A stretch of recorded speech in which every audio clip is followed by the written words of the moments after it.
성경 중에 숨은 그림처럼 하나님이 숨어 계시는 성경책이 있어요. 그게 바로 에스더입니다. 에스더서에는 하나님이란 단어가 안 나와요. 구약 성경에는 어디든 다 하나님, 여호와, 또 기적, 계시, 선지자 이런 거 나오는데요. 에스더에서는 그런 거 하나도 안 나와요. 그런데도 구약 성경 정경으로 받아들여졌습니다. 이유가 있겠죠. 에스더서는 바벨론에게 포로가 되었던 유대 민족들이 바벨론 땅에 가서 사는데 이제 그 바벨론도 페르시아한테 멸망하죠.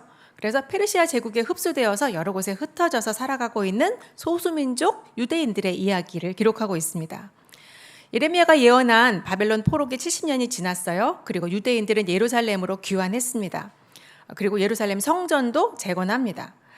꿈에 그리던 고향으로 돌아가라 고레스 칙령에서 그런 칙령이 내려졌을 때 당연히 이 이방 땅에서 하던 거 다 멈추고 예루살렘으로 돌아가서 과거의 영광을 재건하고 하나님의 언약 백성으로 살아야지, 그 언약의 땅으로 돌아가야지 열심히 있는 사람들은 그렇게 돌아갔습니다.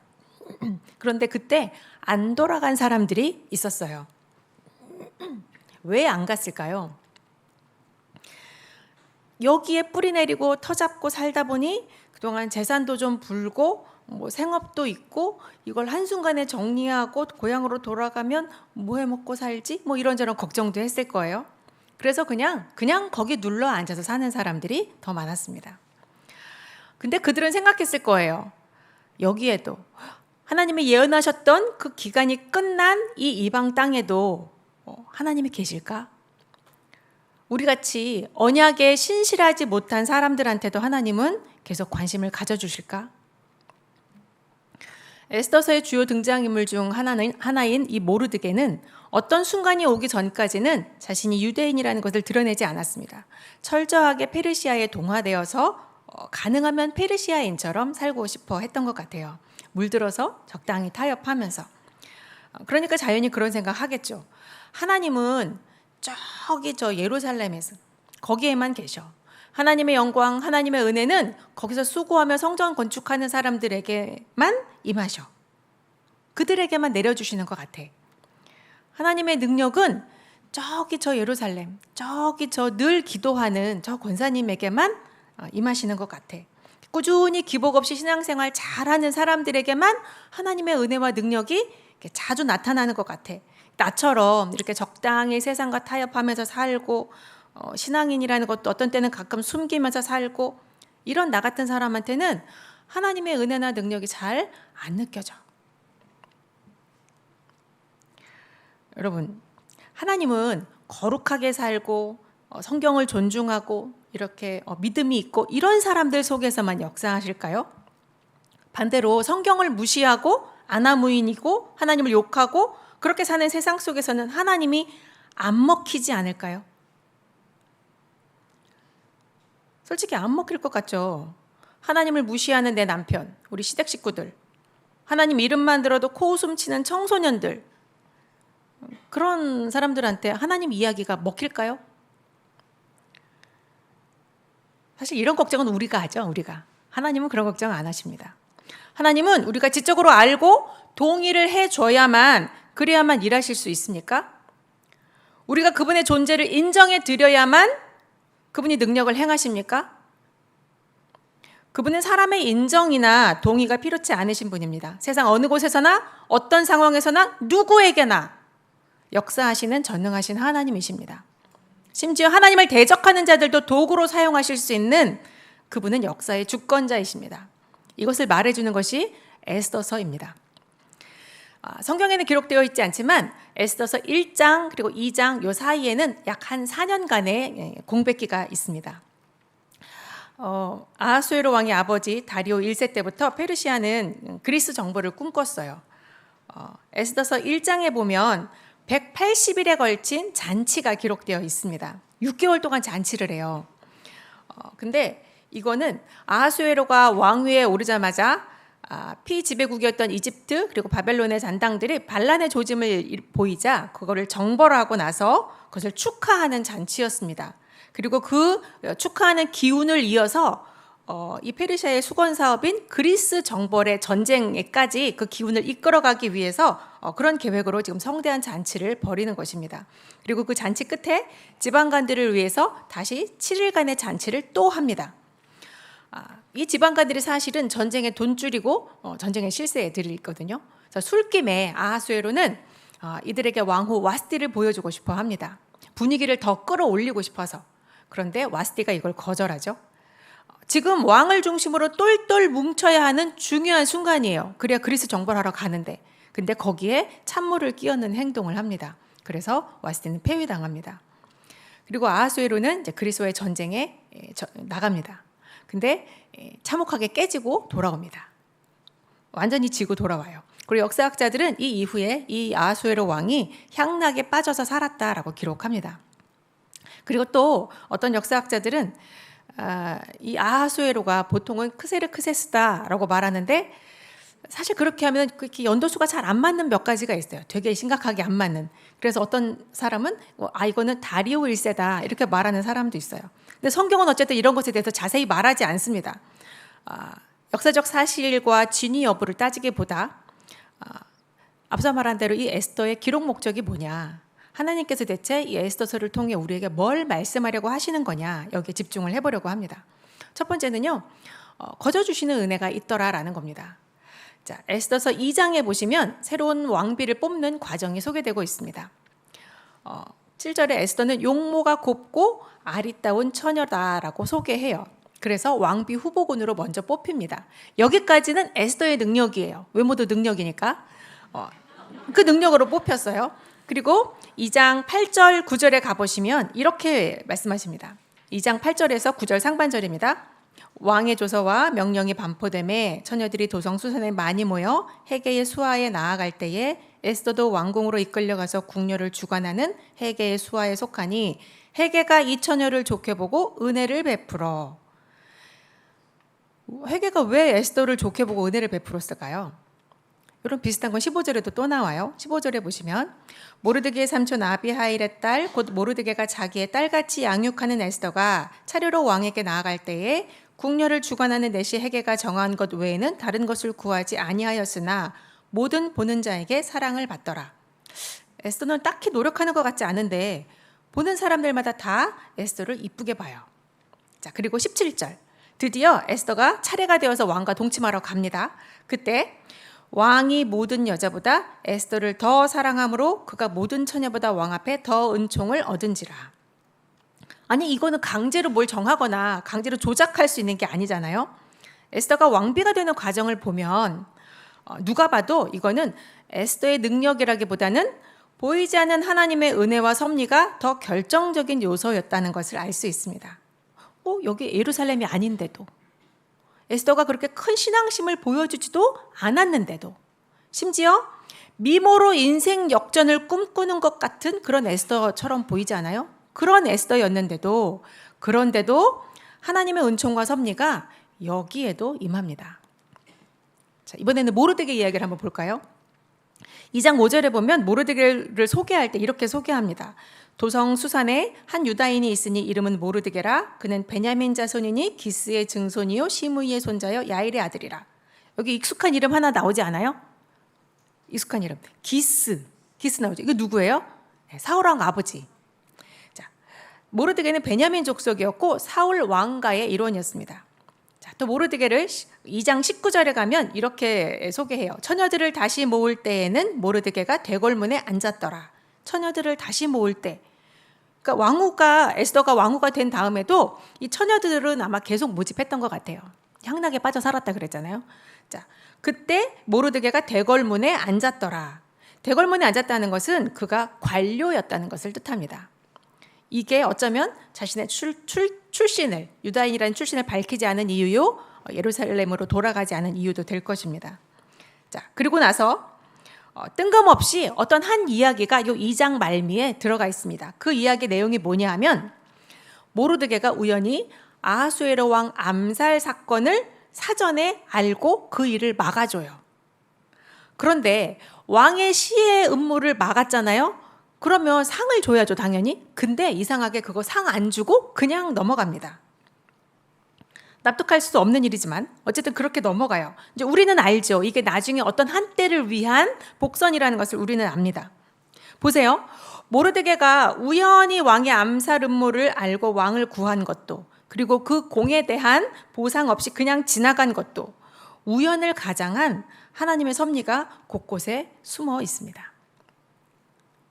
자, 또 에스더서는 뭘 말씀하려고 하는 것이냐?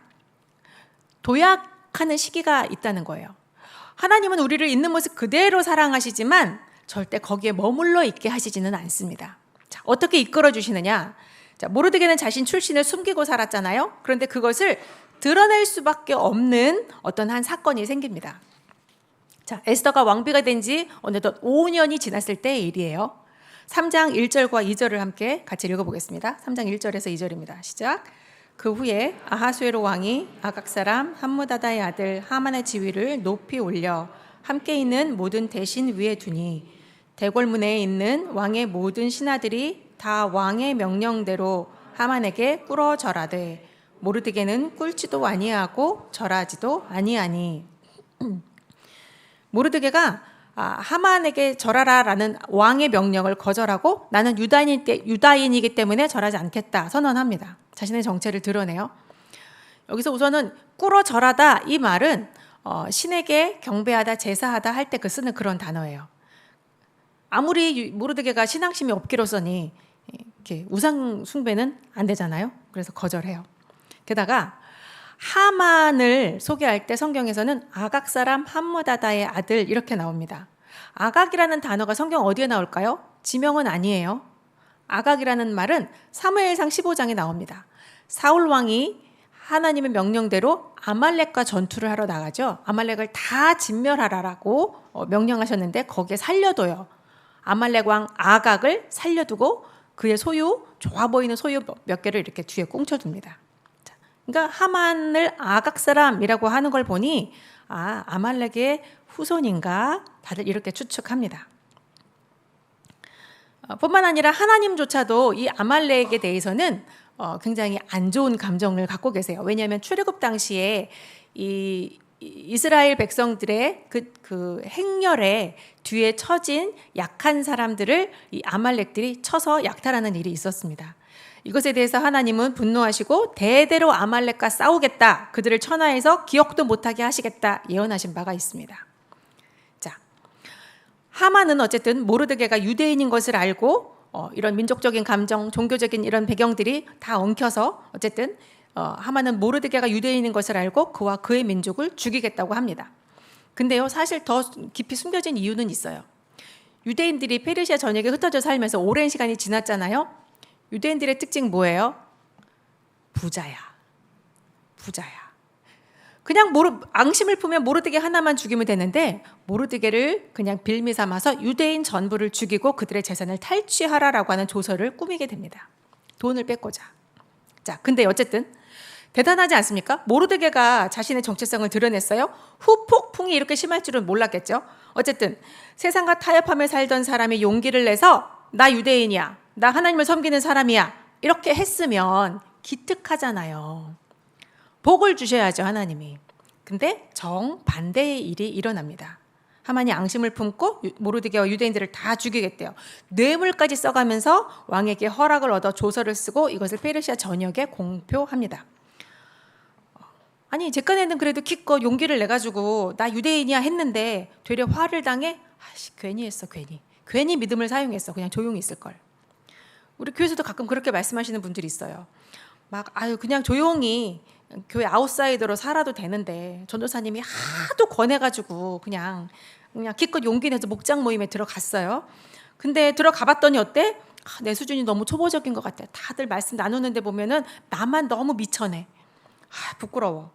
또 뭣도 모르고 처음이니까 나를 소개하면서 나의 아픈 거, 상처 이런 거 다 오픈했어요. 그런데 처음에는 막 걱정해 주는 것 같은데 나중에 보니까 나를 자세히 알지도 못하면서 그냥 내가 했던 말만 듣고 나에 대해서 지들 맘대로 막 생각하는 것 같아. 상처받아. 나 괜히 했어, 괜히. 이러니까 교회 너무 깊숙이 들어가면 안 돼. 교회 괜히 발 들여놓으면 상처받아. 그냥 조용히 아웃사이드로 살걸. 정말 괜히 한 걸까요? 하나님은 우리의 이 괜한 짓을 어디까지 이끌어 가실까요?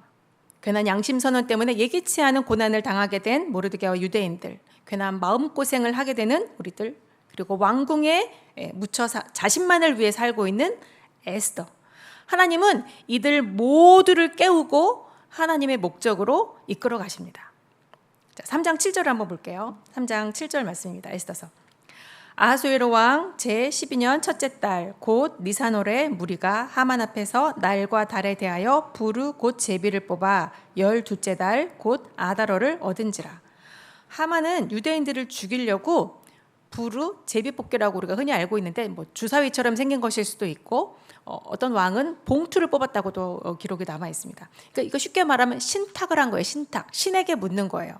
그래서 신에게 물어서 신중하게 대체 유대인들을 진멸할 날짜를 신중하게 점지해 주십시오 하고 받은 거예요. 그게 아달월이었어요. 이걸 왕에게 이제 허락을 얻으려고 은 1만 달란트. 이때 당시로 이 은 1만 달란트가 페르시아 1년 예산이었 그 정도 액수였다고 합니다. 그러니까 어마어마한 돈이죠. 근데 하만이 이 돈이 어디 있어? 유대인들을 죽이고 뺐으면 그 돈으로. 자, 어쨌든 페르시아 원력과 지금의 원력은 좀 차이가 있어요. 하지만 좀 편의상 우리가 12째 달 그러면 그냥 편의상 12월이라고 할게요. 자, 지금은 1월이에요. 그런데 하만이 신탁해서 받은 날짜가 언제냐면 12월이에요. 그러면 얼마간의 차이가 있어요? 11개월간의 차이가 있어요. 이것도 사실은 은혜예요. 신탁을 했는데 바로 2월이나 3월에 나왔어 봐. 그럼 에스더서 내용이 아마 달라졌을 거예요. 자, 어쨌든 유대인들은요, 이건 청천벽력도 이런 게 없어요. 새해 벽두에 갑자기 자기가 연말에 죽게 된다는 통보를 받는 거예요. 이 조서가 공표되고 나서 유대인들의 삶이 어떠했을까요? 생각해 보세요. 아무나 나를 죽여도 되는 날, 누구든지 내 재산을 마음껏 뺏어도 되는 날, 그게 정해졌대요. 법으로. 너무 잔인하지 않습니까? 아마 어떤 사람은 공공연하게 그랬을 거예요. 아침 저녁 우리 집 앞을 지나다니면서, 나 유대인이라고 지나다니면서 살인 의도를 내비치면서 비아냥거리며 말했을 거예요. 야, 10달 남았다. 내가 너 죽이고 네 재산, 네 와이프, 네 딸 다 내 거야. 그동안 잘 간수해. 이러고 다녔을 거예요. 조서가 공포된 날로부터 매일매일을 두려움 속에서 살았을 겁니다. 자, 이 소식은 곧 에스더에게도 전해지죠. 모르드게가 에스더에게 부탁합니다. 왕에게 가서 자기 민족을 위하여 간절히 구하라. 근데 뜻밖의 에스더가 나 못해요. 주저합니다. 그렇게 대책 없이 나갔다가는 말도 못 꺼내고 죽는다고. 왕 주변에는요, 이미 수많은 여자들이 있었습니다. 그리고 아하수에로가 에스더의 미모에 눈이 멀었던 건 벌써 5년 전 이야기예요. 그리고 지금 왕의 부름을 받지 못한 지 한 달이 지났어요. 왕의 마음이 떠났다는 얘기예요. 오빠, 이거는 성공 확률이 낮아요. 그러자 모르드게가 다시 한번 에스더를 흔들어 깨웁니다. 4장 14절 말씀입니다. 같이 함께 읽어볼까요? 시작. 이때에 내가 만일 잠잠하여 말이 없으면 유다인은 다른 데로 말미암아 노임과 구원을 얻으려니와 너와 내 아버지 집은 멸망하리라. 내가 왕후의 자리를 얻은 것이 이때를 위함이 아닌지 누가 알겠느냐 하니 너 아니어도 하나님은 우리를 분명히 다른 통로를 통해 구하실 거야. 그러나 네가 왕후잖아? 너를 지금 이 자리에 두신 것은 하나님이시다. 너를 이 자리에 두신 것은 이때를 위한 것인지도 몰라. 여러분, 우리가 남들보다 더 가진 것이 있다면 그것은 축복이 아니라 사명입니다. 남들보다 더 아픈 상처의 경험이 있다면 그것은 고통이 아니라 사명입니다. 남들보다 더 많은 은혜를 받았다면 그 은혜는 나 하나 만족시키자고, 나 하나, 내 믿음 하나 잘 되라고 주신 그런 은혜가 아닙니다. 자랑하라고 주신 게 아니에요. 그것을 통해 사명을 이루는 자리로 나아가야 합니다. 하나님의 히든카드로 사용되든지 아니면 그냥 평생 쏭태 인생으로 살다가 죽든지 뭘 선택할 것이냐. 모르드게가 에스더를 깨웁니다. 그리고 에스더가 수산성 모든 유대인들과 3일간 함께 금식하며 기도하고 죽으면 죽으리이다. 잘 아시죠? 죽음을 각오하고 왕 앞에 나아갑니다. 3일 동안 금식을 끝낸 에스더가 왕 앞에 가죠? 다 아실 거예요. 5장 2절에 보면 뭐라고 기록되어 있냐면 왕후 에스더가 뜰에 선 것을 본즉 매우 사랑스러움으로. 에스더가 어떻게 치장을 했는지는 모르지만 에스더의 미모 때문이 아니에요. 아하수에로 왕의 눈에 매우 사랑스러워 보였습니다. 이미 왕의 마음은 에스더를 떠나 있는 게 분명했지만 이때 왕은 에스더를 보고 다시 사랑의 감정을 느끼게 됩니다. 하나님이 개입하셨죠. 사람의 마음을 움직이는 보이지 않는 힘이 있죠. 세상 사람들은 그것을 용기, 지혜, 자존감 이런 것으로 표현합니다. 하지만 우리의 마음을 움직이는 힘은 하나님이십니다. 하나님을 의지할 때 용기를 낼 수 있고요. 하나님이 내 아버지라는 것을 알 때 우리의 자존감이 단단해집니다. 그리고 하나님의 말씀대로 행할 때 우리는 지혜로운 사람이 되는 것입니다. 하나님의 섭리 가운데 하나님의 개입하심으로 우리의 모습이 그렇게 자꾸 변화되고 성장해 가는 것이죠. 자, 하나님의 개입하심은 계속됩니다. 에스더는 하만과 함께 왕을 잔치에 초대해요. 자, 보세요, 여러분. 아하수에로 왕은 전혀 영적인 사람이 아니에요. 믿음 이런 것과 전혀 관계가 없어요. 근데 에스더는 철저하게 그의 비위와 필요를 맞춰줍니다. 아니, 불의하고 감정적이고 이런 불공정한 윗사람이 있다면 여러분 어떻게 해야 돼요? 한번 들이받아야지. 바른 소리 해야지. 그게 정의 아니에요? 그런데 에스더는 그렇게 하지 않았어요. 타협처럼 보일 수도 있지만 에스더는 그냥 자기가 할 수 있는 것을 했습니다. 그리고 하나님의 개입을 기다립니다. 아직 아무 일도 안 일어났어요. 답답하죠. 자, 잔치가 끝난 후 흡족한 왕은 다음날 잔치를 약속하고 돌아와서 잠을 청합니다. 하지만 웬일인지 불면의 밤을 보내요. 하필이면 왜 그날 밤 잠이 안 오는지, 그리고 왜 하필이면 잠이 안 온다고 역대 일기를 꺼내 들었는지, 그리고 또 왜 하필이면 그 일기 중에 얼마 전에 있었던 자신의 암살 미수 사건에 대한 기록을 읽게 되었는지, 또 왜 하필이면 암살 사건이잖아요. 혹시 잔당들이 안 남았나? 이런 거 볼 수도 있는데 그런 거 안 보고 모르드게라는 이름이 눈에 띕니다. 하나님의 섭리가 아니고서는 설명이 안 되는 우연의 연속이죠. 같은 날 밤 하만은 더 이상 모르드게를 더 두고 볼 수 없어서 그를 죽이려고 매달아 죽일 높은 나무를 세우라 명령합니다. 그리고 모르드게를 죽일 생각에 들떠서 아침 일찍 궁에 들어가서 왕에게 허락을 얻으러 들어갑니다. 근데 그날 하나님의 섭리로 모르드게의 공이 드러나고, 그래서 모르드게는 상을 받고, 다 아시다시피 에스더가 준비한 두 번째 잔치에 갔다가 하만의 악행이 드러나고 왕의 분노를 사서 하만은 죽임을 당합니다. 모르드게가 하만을 죽였나요? 하나님이 하만을 죽였습니까? 아니요. 자기 악에, 자기 죄악이 스스로 자신을 죽였습니다. 자, 이제 하만이 죽었어요. 그러면 이제 해피엔딩인가요? 여기까지만 아는 에스더서를 여기까지만 아는 분들이 많더라고요. 저희 남편도 여기까지만 알더라고요. 물어보니까. 아닙니다. 아직 반전의 엔딩이 남았어요. 하만이 반포한 조서 아달월 13일 유대인들을 다 죽여라. 그들의 재산을 탈취해라. 이 조서는 여전히 철회할 수 없어요. 여전히 유대인들은 위험합니다. 그럼 어떻게 할까요? 왕은 모르드게에게 조서를 마음대로 쓰라고 자신의 인장 반지를 넘겨줍니다. 자, 여러분이 모르드게요. 왕의 인장 반지 받았어요. 아달월 13일에 우리 다 죽게 생겼어. 근데 이거 어떻게 철회할까? 어떻게 무효로 만들까? 여러분 뭐라고 쓰실래요? 지금 하만을 죽인 요때는 3월이에요. 시완월 3월. 아직 9개월 남았어요. 뭐라고 쓰실래요? 당장 내일부터 페르시아 군대를 동원해서 유대인들의 대적을 다 죽여라. 이렇게 써야지 맞잖아요. 그래야 안전하잖아요. 그런데 그렇게 안 써요. 자, 8장 11절 12절 말씀 같이 한번 읽어보겠습니다. 시작. 조서에는 왕이 여러 고을에 있는 유다인에게 허락하여 그들이 함께 모여 스스로 생명을 보호하여 각 지방의 백성 중 세력을 가지고 그들을 치려하는 자들과 그들의 처자를 죽이고 도륙하고 진멸하고 그 재산을 탈취하게 하되 아하수에로 왕의 각 지방에서 아달월 곧 12월 13일 하루 동안에 하게 하였고. 이게 뭐야? 우리 상식으로는 이해가 안 돼요. 아니 뭐든지 마음대로 할 수 있는데 왜 빨리 복수하라 이렇게 하지 않고 왜 이러는 거야? 요약하면 이렇습니다. 유대인들이 아달월 13일까지 아무것도 하지 않고 있다가 결국 그날 대적들과 싸워야 한다는 거잖아요. 니들 목숨 니들이 지켜라. 왜 이렇게 복잡하고 피곤한 방법을 택할까요? 자, 보세요. 하만이 부르를 뽑았을 때 아달월 12월이 뽑혔어요. 이거 하나님의 섭리였어요. 그죠?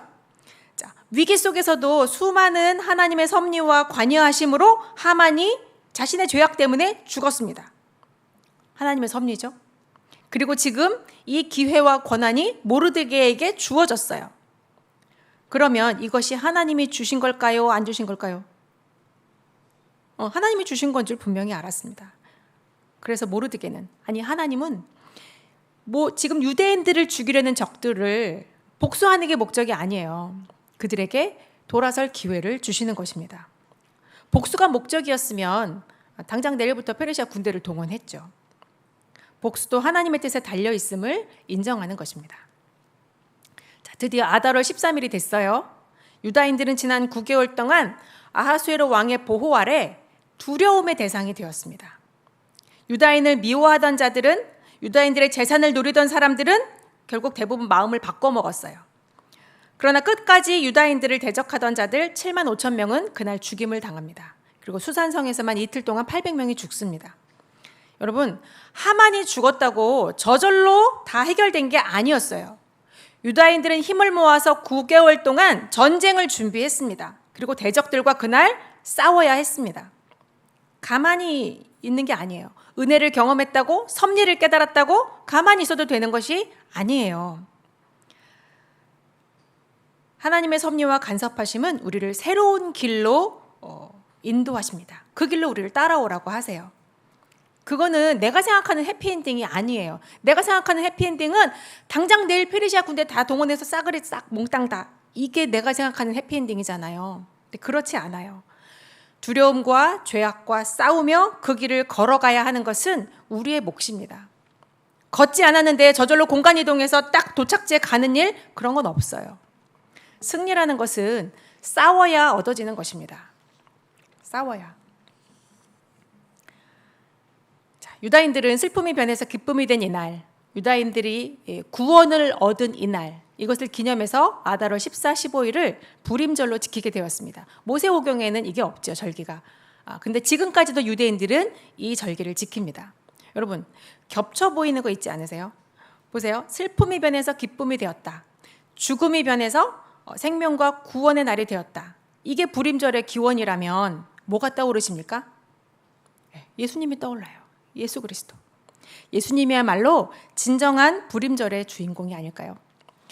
그분의 죽으심으로 우리에게 죄로 인한 슬픔과 절망이 변해서 구원의 감격과 기쁨을 가져다 주었습니다. 이 진정한 승리를 우리에게 주신 분이 바로 예수님이십니다. 에스더서는 그래서 궁극적으로 바로 이것을 보여주려고 하는 것입니다. 자, 진짜 기쁨, 진짜 승리, 그게 뭘까요? 악당들을 통쾌하게 내 손으로 처단하는 거. 이런 건 사람이 꿈꾸는 거죠. 하나님이 꿈꾸시는 것은 반전의 섭리 속에 살아가고 있는 우리들입니다. 우리들이 하나님의 꿈이에요. 우리들이 어떤 자들입니까? 신실하지 못한 자들, 언약 백성답게 살지 못하는 자들에게도 하나님은 신실하게 일하셔서 그들이 자기 정체성을 되찾게 하십니다. 내가 어디에 있든지, 어떤 상황 속에서 사는지, 내가 어떤 신앙 수준에 머물러 있는지가 중요하지 않아요. 아무리 내가 하루 인생을 살아도 그런 나를 계속 관심 갖고 바라보시고 온 세계 역사를 움직여서라도, 자기 아들을 죽여서라도 그렇게 나를 구해내시는 하나님이 바로 지금 여기 함께 계시다. 이것을 깨닫게 해주십니다. 이것이 진짜 은혜요, 진짜 반전 아닙니까? 여러분의 처음 신앙의 초보 시절을 생각해 보세요. 그때와 지금, 작년과 지금 얼마나 달라졌습니까? 제자리인 것 같아요. 항상 제자리인 것 같아요. 하나님은 놀고 있었단 얘기예요? 그렇지 않아요. 여러분은 이렇게 보니까 계속 제자리인 것 같죠? 이걸 뒤집어 보세요. 우리는 나선형으로 계속 매번 같은 문제에 넘어지지만 계속 그 자리에 있지 않습니다. 계속 나선형으로 회전하며 성장해 가고 있습니다. 하나님이 하시는 일이 이것입니다. 하나님이 섭리하시고 이끄시는데 어떻게 제자리일 수가 있어요? 모르드게와 에스더의 놀라운 성장을 보세요. 처음에 세상과 타협하고 소심했던 모르드게가 얼마나 달라졌는지 보세요. 에스더 10장 3절 말씀 같이 함께 보겠습니다. 유다인 모르드게가 아하수에로 왕의 다음이 되고 유다인 중에 크게 존경받고 그의 허다한 형제에게 사랑을 받고 그의 백성의 이익을 도모하여 그의 모든 종족을 안위하였더라. 기적이 일어나서 그렇게 된 게 아니에요. 일상을 사는데 그 일상에 다가오는 모든 위기와 어려움 속에서도 우연을 가장한 하나님의 섭리가 우리를 이렇게 이끌어 가십니다. 하나님이 계속 말씀하세요. 네가 못하는 거 내가 한다. 나는 항상 반전을 준비한다. 그리스도의 십자가와 같은 그런 극적이고 완전한 반전을 준비한다. 나는 너의 삶에 깊이 관여하고 있다. 네, 맞아요. 비록 내 삶은 누추하고 온전치 못하지만 여기에도 하나님이 역사하십니다. 여기에도 그리스도의 구원의 역사는 임하십니다. 그래서 끝내 그 구원에 어울리는 사람으로 나를 이끌어 가십니다. 이것이 에스더서가 우리에게 하시고 싶어하는 말씀이요, 우리에게 주시고자 하시는 은혜입니다.